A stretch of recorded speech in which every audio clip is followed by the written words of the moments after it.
So, so take some pressure off yourself. You're just a conduit for something holy. Take pressure off of yourself. You're just a conduit. Let God flow through you. Let life flow through you. Do your part. There's a dink that God has put you here to make in this life, right? Nobody else can make that dink that like you can, but you're not even perfect yet. You're going to mature in that wise over time. You are not going to be able to do it or get matured if you don't start. Just like a baby, that starts working. That baby will stand up and fall several times before that baby gets to know how to work. Like a baby that learns how to talk, mama, dada, over time because before it becomes fluent.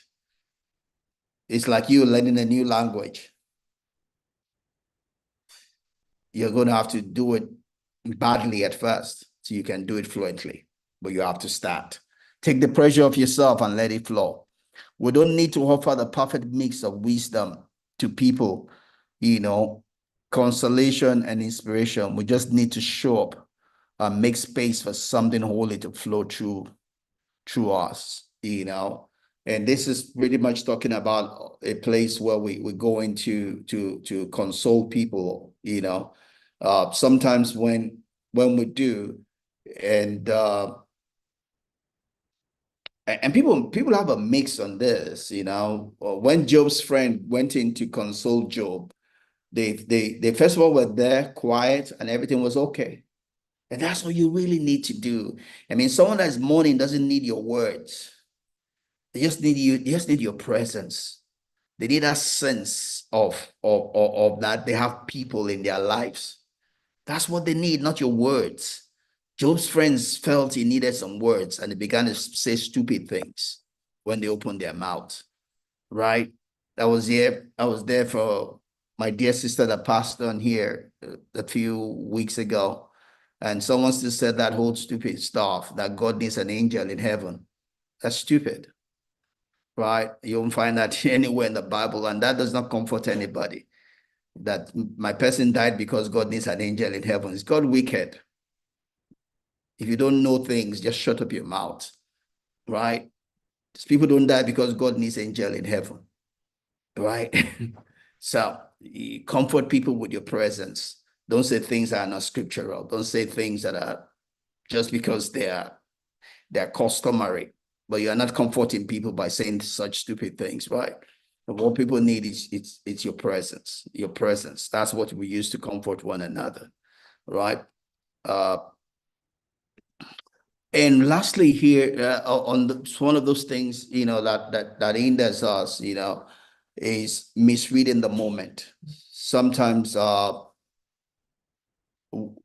this comes from anxiety, right? When you're anxious and always trying to get it right, and those of us that have been perfectionists before know that. I'm a recovering perfectionist. I grew up always wanting to get it done the right way, you know.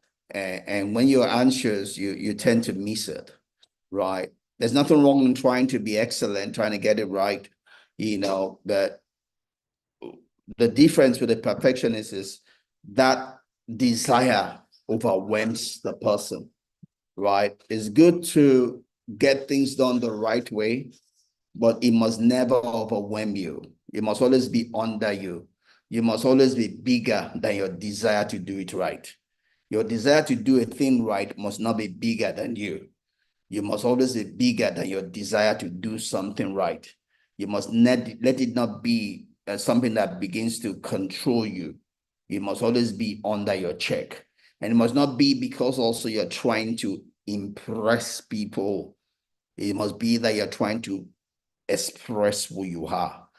You're trying to give something from the inside of you to express who you are.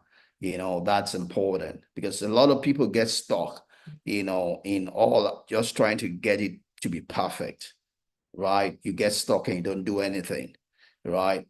I well, in my early days of investing, I used to do a lot of paper money investing. I'm just investing on paper without putting any real money in the market. People were making money, millions around me, and I was just doing paper money, you know. Thank God I overcame that. Today I have a lot of money in the market. I learn, you learn. You lose some, you win some, you learn, you get better. You're not gonna grow, by being stuck, trying to looking for the perfect day, looking for the perfect wind. It doesn't exist, right? You learn. You'll find the perfect wind while you're in the ocean. You won't find it on the shore, right? So, and lastly here, I'm trying to close here. It counters all of normative messaging of our culture to realize that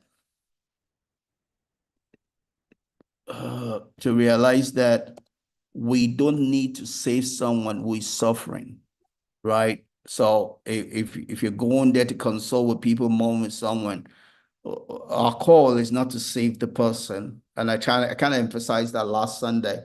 We're not God. We don't play God in people's life. When we sorrow with one another, we mourn with one another. It's not trying to play God in another person's life, right? They are not needing to be saved also. And sometimes being someone that's been in sorrow, when I was in depression, a lot of people came around and they'll be with you, first few months when you're down, but they fizzle out. The longer whatever problem you're going through stays, that doesn't get solved, people fizzle out. The number reduces. And it's not because they don't love you, it's because they have their own issues of life to do. And sometimes because when they first come, it's almost like they can save you. But none of us can save ourselves. It's only God that can do that. What we need from one another is just that place of, I'm here for you. I'm here for you, right?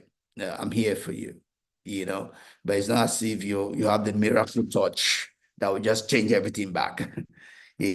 Sometimes life needs to be taken in. I mean, when life happens to you, you need to go to, just like for children, right? When they go through those bacterial effect, they say it must run its course. Sorrowing must run its course. Mourning must run its course because there's a reason for it. There's something that you need to become as by reason of going through it. It's not just gonna go away. There's a going through it. There's a learning through it. There's a growing through it, right? So it kind of counts off all normative messaging of our culture to realize that we don't need to save someone who is suffering. We just need to accompany them through the suffering. Just be there with them through the suffering. Just be there with a shoulder they can cry over. They can cry on top. Just say that you're not carrying this weight on your own. I'm here to carry it with you, right? Sometimes the holiest work is not to pray them into the light, but instead to join them in the dark. Just stay there with them and help them through the process. We don't need people to fix us. We need not be abandoned. We need people to be willing to sit with us in the pain, in the dark. That's what we're there to be for one another, being with one another through the issues of life.